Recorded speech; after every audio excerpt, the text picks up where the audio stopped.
My dear friends, এই ভিডিওটোৰ জৰিয়তে আমি বঙাইগাঁও ডিস্ট্ৰিক্টৰ জেনেৰেল সায়েন্সৰ কোৱেশ্চন পেপাৰখন সলভ কৰিম এমসিকিউ আৰু ভিএছএ ঠিক আছে ইয়াত এমসিকিউ বিলাক সহজে আহিছে ভিএছএ বিলাক অলপ চাব লাগিব ঠিক আছে তো ইয়াত প্ৰথম কোৱেশ্চনটো ম্যাগনেসিয়াম ফিডাৰ এটাৰ বায়ুত পৰিষ্কাৰ কৰি দহন কৰি উজ্জ্বল বগা শিকাৰে জ্বলি উঠা পাউডাৰখিনি পৰিণত হয় পাউডাৰখিনি কি হ'ল আমাৰ ম্যাগনেসিয়াম অক্সাইড শিথিলত চূন হ'ল ক্যালসিয়াম হাইড্ৰক্সাইড শিথিলিত চূন কি হ'ল ক্যালসিয়াম হাইড্ৰক্সাইড হয় তাৰ পিছত অজিৰ্ণতাৰ চিকিৎসাৰ বাবে তলৰ কোনবিধ ঔষধ ব্যৱহাৰ কৰা হয় অম্লনাশক তাৰ পিছত আধুনিক পৰ্যায়বিত তালিকাত থকা মুঠ বৰ্গ আৰু পৰ্যায়ৰ সংখ্যা 7টা হৈছে আমাৰ পৰ্যায় আৰু 18টা হৈছে আমাৰ বৰ্গ তো চোৱা ইয়াত কিন্তু বি2 চিন দিয়া আছে কিন্তু বি2 নহব কাৰণ বৰ্গ আৰু পৰ্যায় বুলি কৈছে প্ৰথমতে কি কৈছে আমাক ইয়াত বৰ্গ বুলি কৈছে তো বৰ্গ কিটা আছে 18টা বৰ্গ আছে আৰু পৰ্যায় কিটা 7টা ইয়াত 7 আৰু 18টা আছে পৰ্যায় আৰু বৰ্গ বুলি ক'লে তেতিয়া হলে এইটো হলে হয় অপচন নাম্বাৰ ডি ঠিক আছে নেক্সট কোৱেশ্চন নিউল্যান্ডছৰ শ্ৰেণীবিভাজনৰ তলৰ কোন দুটা মৌলক একে স্থানত ৰখা হৈছিল কোবাল্ট আৰু নিকেল তো জানাই তোমালোকে হয় তাৰপিছত তলৰ কোনটো এটা অনবীকৰণযোগ্য শক্তিৰ উৎস এইটো হ'ব তোমালোকৰ জীৱাশ্ম ইন্ধন কিয় কাঠখৰিটো কিছুমানে দিব বিচাৰে কিন্তু কাঠখৰিটো নহয় সো আমি গছ লগালে আৰু গছ উঠিব আৰু ডাঙৰ হ'ব এটো চলিয়ে থাকিব সূৰ্যটো আছেই বতাহটো থাকিবই হয় কিন্তু জীৱাশ্ম ইন্ধন পেট্ৰল ডিজেল এইবিলাক নাইকিয়া হৈ যাবে সময়ত ঠিক আছে নেক্সট কোৱেশ্চন আছে সৌৰকোষ প্ৰস্তুতকৰণত ব্যৱহৃত মৌলবিধৰ নাম একদম সিলিকন মানে সিলিকনে হয় মনত ৰাখি লবে পুৰা মনত ৰাখি লবে এটো বহুত দৃষ্টিগত আহিছে চৰ্বিৰ অণুৰ ইমালসিফিকেশন সংঘটিত হয় পিত্ত লৱণত ঠিক আছে পিত্ত লৱণে এইটো মই জানাই মানুহৰ বিকল্পতা যিটো তন্ত্ৰত অংশ সেই তন্ত্ৰটো হৈছে ৰেচন তন্ত্ৰ এইটো জানা তোমালোকে হয় পাৰিবত অণু ভাঙি কাৰ্বন ডাই অক্সাইডে পানী আৰু শক্তি উৎপন্ন হোৱা প্ৰক্ৰিয়াত সম্পাদিত হয় মাইটোকন্ড্ৰিয়াত হয় নে নহয় মাইটোকন্ড্ৰিয়াত তাৰ পিছত নেক্সট আছে এমিবা খাদ্য সংগ্ৰহণত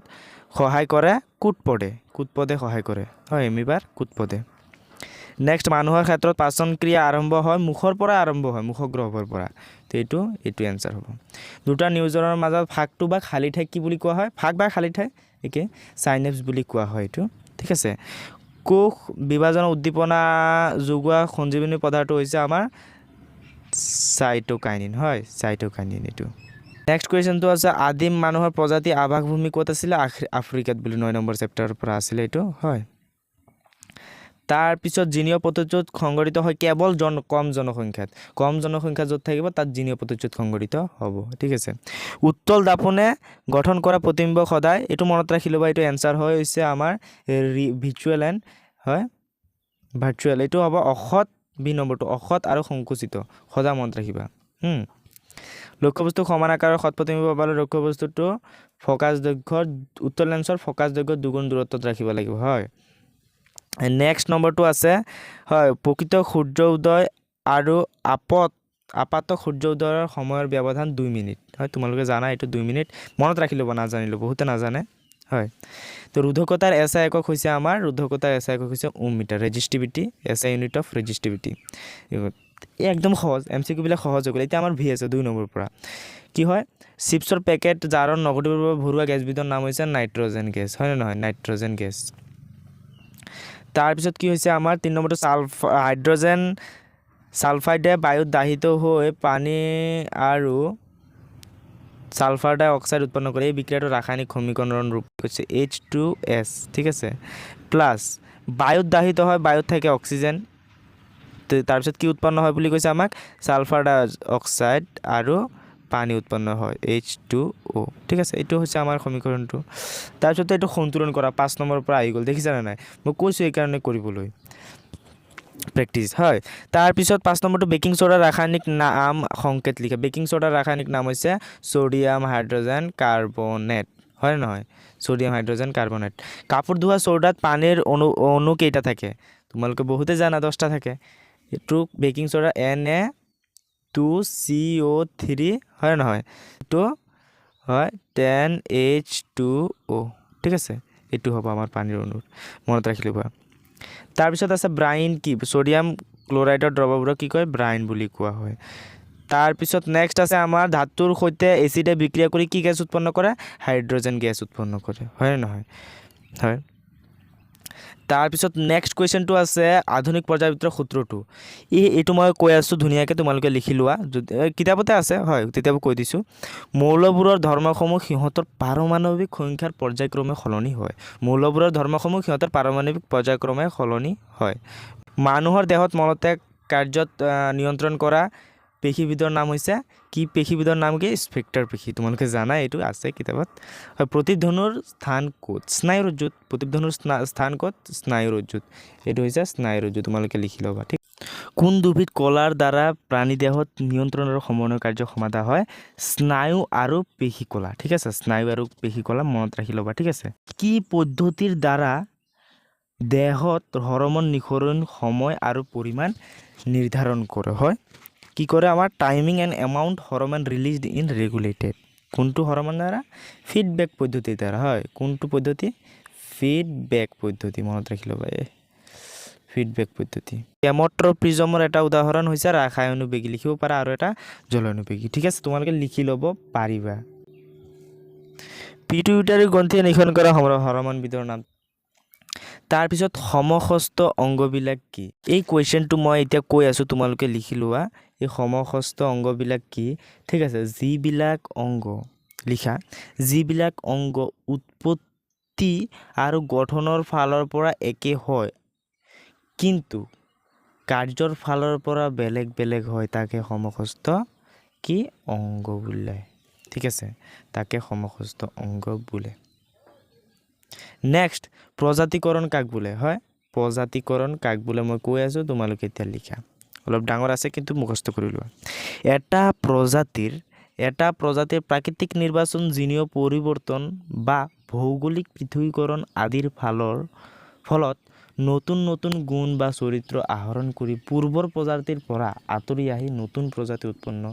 কৰা প্ৰক্ৰিয়া য'ত দুয়োটা প্ৰজাতিয়ে ইটোৰ সিটোৰ সৈতে প্ৰজনন কৰিব নোৱাৰে ইয়াকে প্ৰজাতিকৰণ বোলে এইটো একদম সৰল ভাষা মানে এসময়ত আহি প্ৰজনন নহয়গৈ এইটো হৈছে প্ৰজাতিকৰণ হয় এইটো বুজি পাইছে তোমালোকে হয় লেন্সৰ এক ডায়েপ্টাৰ সমতাৰ সংখ্যা দিয়া লেন্সৰ এক ডায়েপ্টাৰ সংখ্যাৰ সমতা হীৰাৰ প্ৰতিসৰণ অংক 2.42 এই উক্তিটোৰ অৰ্থ হৈছে যে হীৰাৰ পোহৰৰ দ্ৰুতি বায়ুত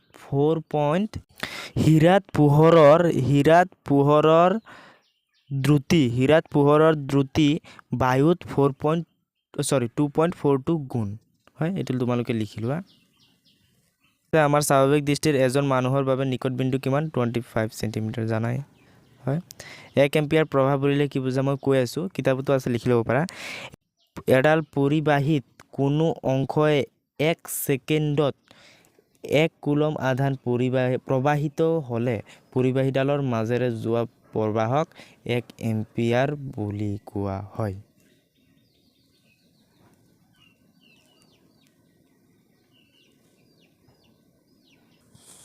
1 ampere is equal to 1 coulomb by second 1 second তাৰপিছত নেক্সট কুৱেশ্যনটো আছে এক্সপ্ৰেছ 1 কিলোৱাট আৱাৰ ইন জুল 1 কিলোৱাট ঘণ্টাক জুলত প্ৰকাশ কৰা এইটো হ'ব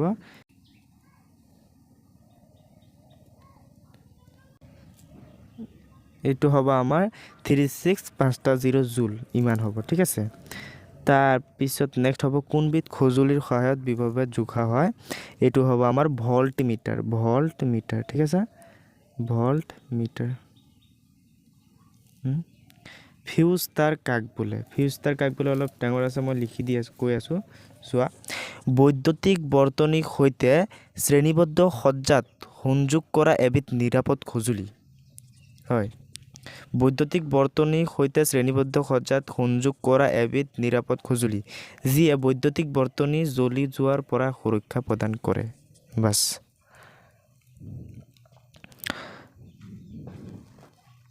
সৌৰ চুলা ব্যৱহাৰৰ এটা সীমাবদ্ধতা বহুত পৰিমাণে মাটি লাগে বহুত পৰিমাণে ভূমিৰ প্ৰয়োজন হয় তেনেকৈ লিখিব পাৰা তাৰপিছত